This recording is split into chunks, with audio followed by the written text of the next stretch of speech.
You're at home here. I'm very excited for this edition of Energetic Eats, which will turn out to be the last one we do this year.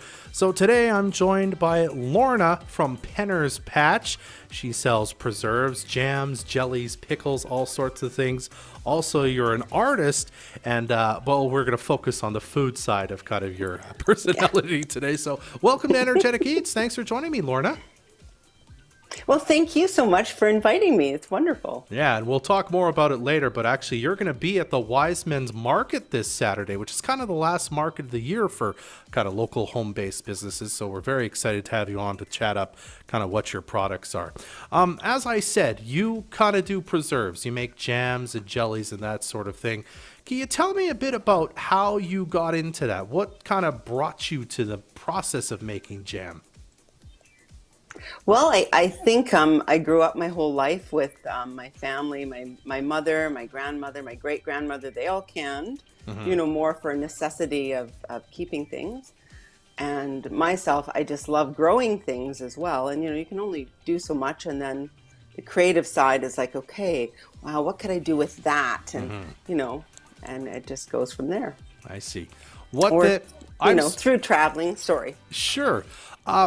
What kind of brought you to then deciding to sell it? Was it perhaps that you made some and some friends were like, this is really good, other people would pay money for this, or you just had so much you had to offload it somewhere and you thought you should make a buck? Well, it kind of was a bit of two things, really. Like, I would always try to go in the Montney market here locally, like just because was a lovely place to go because I live here and visit. And then I thought, I'll bring a bit of canning, and then it went over well. And then, some people were really, really like started with my pepper jelly and stuff like that. And then I just started going to the market at Charlie Lake, at the local market there at the pub. And it was just kind of spun off from there, and yeah. Okay. Making it. Tell me a bit about that process. Do you grow are you able to harvest the kind of the vegetables and fruits you do yourself, or do you have to source it from elsewhere? Well, I try to totally source it completely from myself, and locally, and from the best ingredients that I can, right? I'm really sort of obsessed with that, whether it be like in art, in cooking, in preserving. I want it to be from the best. And so like for instance, with the wild rose petal jelly, I definitely want to walk into the bush where it's the nicest rose petals, where they're, least sunburnt, those kinds of things. Yeah. And I grow a lot of different fruits and vegetables. We have a quarter section, and we're always adding more gardens, and I'm a little bit addicted to growing as my husband helps me do stuff too. So, Wonderful. Well, we weren't able to hook up to have a sample live on the show today. You graciously said you're going to bring some by for us, which is really nice of you. Thank you. But you did send some pictures of some of your wares. Hopefully some of these will be available at the market. Let's start with this one. Do you know and remember what you made here and kind of what it is? Well, I think that one is a nice bright red, and so I'm thinking that is a fireweed jelly. Oh yeah. And so this year I harvested my fireweed petals up in the mountains through the Pine Pass.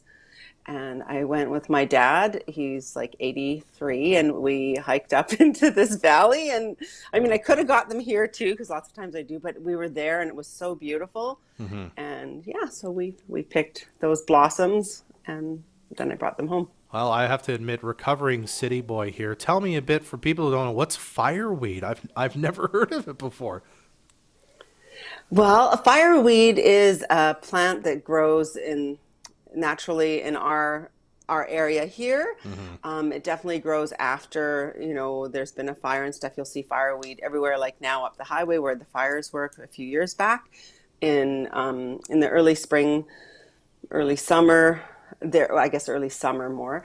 There's fireweed that is growing there then. So you really have a one shot at getting what you need too, because it's only blooming for so long, and you have to pick the petals then and then predict what you're going to sell. Wow. Is it like a savory or a sweet kind of taste that you get from it? It is a sweet jelly that I make from them, Hmm. and it's just very unique to itself. It's not too floury or anything. It's just a lovely flavor. Wonderful. All right, we'll put up another one here that you got us a picture of. Tell us a bit about this. Looks like a blackberry. I think that says Oh, Merlot. yes, yes. That is another fave of quite a few people. And I get my blackberries actually from Vancouver Island, Hmm. from my family there that lives there. And they pick the blackberries for me, or if I luck out at the right time, I do. Hmm.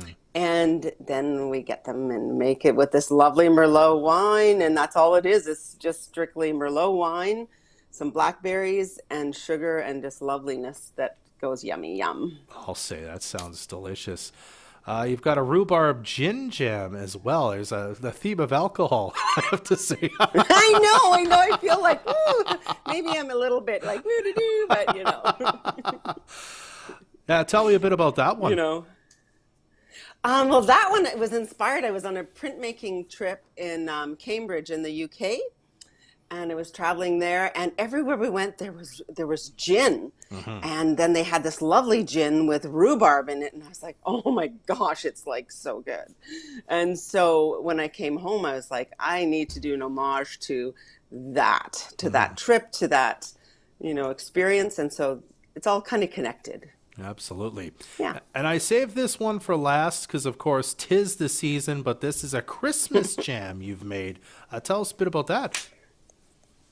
Well, that one has cranberries and strawberries in it. And it has the cranberries they're not a wild cranberry. These ones are a harvested cranberry because I wanted it to be a jam. And then it has some Christmassy spices in it. So it's really lovely on anything, on a piece of toast, on your pancake, anything, French toast, maybe a little crumpet, something like that. Delicious. All right, you've got lots of great stuff available for people to buy. Again, coming up at the Wise Men's Market. It's this Saturday from 9 till 3 at the Fort St. John's Seniors Hall. You're going to be there. That's not the only way people can buy your jam, though. You've got it available at a couple stores in town, I think you said. I do. I do have some at the Harvest Wine Outfitters. Hmm. She has a selection there, as well as at the Peace Gallery North. I have just a little selection. Probably both need to be filled up again, I have to say. But so your best bet, though, is to contact me through Facebook, or and that way through my Facebook page, and then I can bring it to you since I live in Montney. Gotcha. So Okay. yeah. I do want to quickly add because, of course, you say on your page you're an artist as well. Can people buy your art at this market? Is that also available for purchase? Absolutely. And, in connection to food, I do printmaking and I print on fabric. So I print tea towels onto tea towels and all sorts of things that are great stocking stuffers and different gifts to send to people out of town. And I also, have lots of art there as well, and cards and so forth. Wonderful. Yeah. Well, again, Lorna's going to be with Penner's Patch at the Wiseman's Market this Saturday from 9 to 3 at the Fort St. John Seniors Hall. Lots of great other vendors there as well for kind of the final market of the season. So make sure you check that out and say hello to Lorna. And Lorna, thanks for making a few minutes to chat with us today about Penner's Patch and your preserves. I really appreciate it. Well, thank you so much for having me. It was a good time. You're very welcome. Energetic Eats is brought to you by the Fort St. John Co-op. This is